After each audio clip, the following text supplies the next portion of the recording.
Samantala, kasalukuyan po nagpapresko ng Pag-asa tungkol sa Bagyong Lando. Pakinggan po natin. Persistent na pahilaga, generally northward ang movement po niya.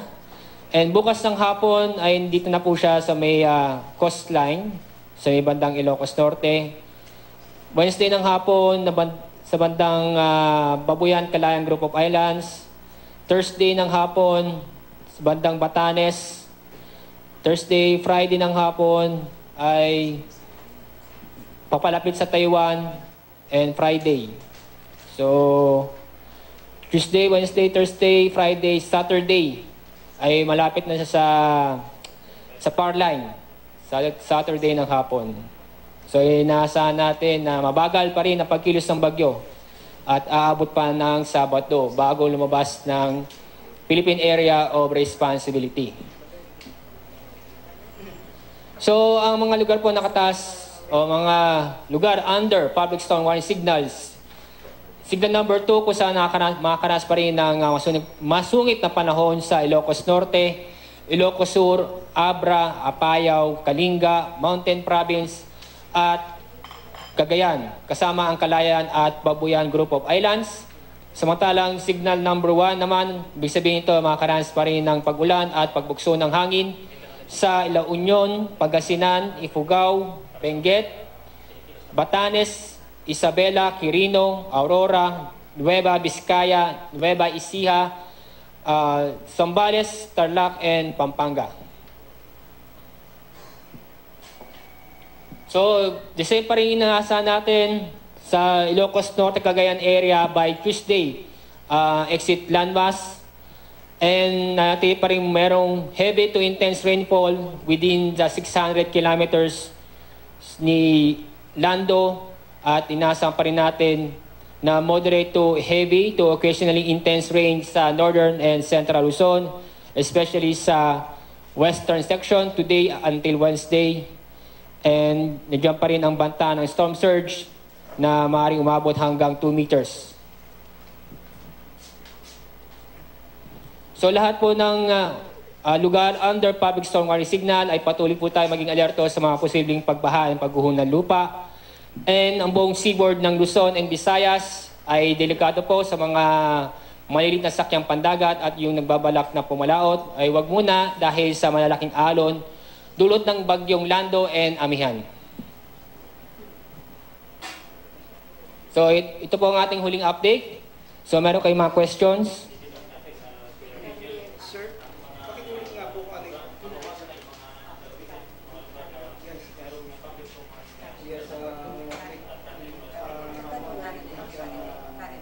So, ang tanong niya sa Metro Manila, asahan pa rin natin may mga maulap at may mga light to moderate rains and isolated thunderstorm.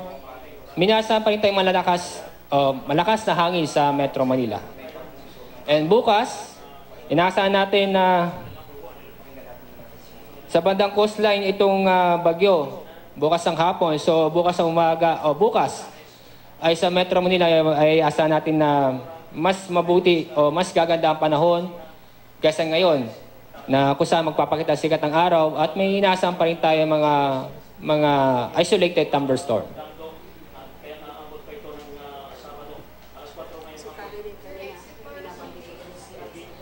Possible Saturday, Sunday. Dahil Saturday ng hapon nasa loob ng PAR.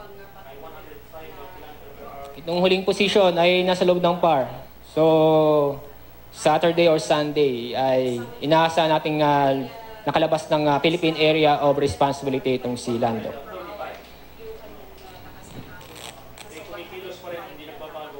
Another question po, kung meron po mga clarification. So kung wala na po ang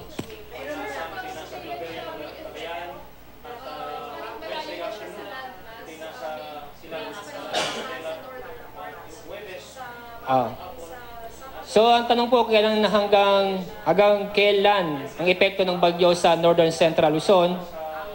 So, summarize ko, buong bansa makanasa magandang panahon by maaaring Friday or Saturday.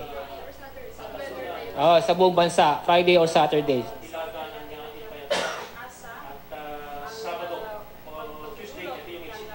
Then after ni Lando, inasa natin na na within 3 days right after ni Lando ay wala pa tayong inasa na another bagyo o low pressure area.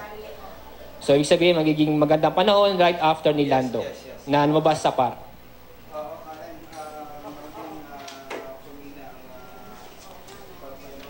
So wala pa namang mga katanungan. So ito po ang ating huling update. Ang susunod pong update po natin 11 ng gabi. Maraming salamat. Inyo pong narinig ang tinig ni Alzar Aurelio, ang weather forecaster ng Pag-asa. At ayon sa pinakahuling ulat ng Pag-asa ay sa Sabado pa malamang mapalapit o lumabas ng bansa ang bagyong Lando at asahan daw maaring mas maganda ng panahon pagdating ng weekend. Dito sa Metro Manila ay wala nang nakataas na storm signal pero bukas daw ay maaari nang asahan ang mas magandang panahon. Pero nakataas pa rin ang signal number 2 sa mga susunod na probinsya. Ito po ang Ilocos Norte, Ilocos Sur, Abra, Apayao, Kalinga, Mountain Province, Cagayan, Calayan at Babuyan Group of Islands. Signal number 1 pa rin sa La Union, Pangasinan, Benguet, Batanes, Quirino, Aurora, Nueva Vizcaya, Nueva Ecija, Zambales at Pampanga. Pinapayuhan po ang ating mga kababayan sa mga lugar na apektado pa rin ng bagyong Lando na mag-ingat at huwag pa rin basta-basta lalabas ng kanilang mga tahanan dahil malakas pa rin po ang ulan at hangin na dulot ng bagyong Lando.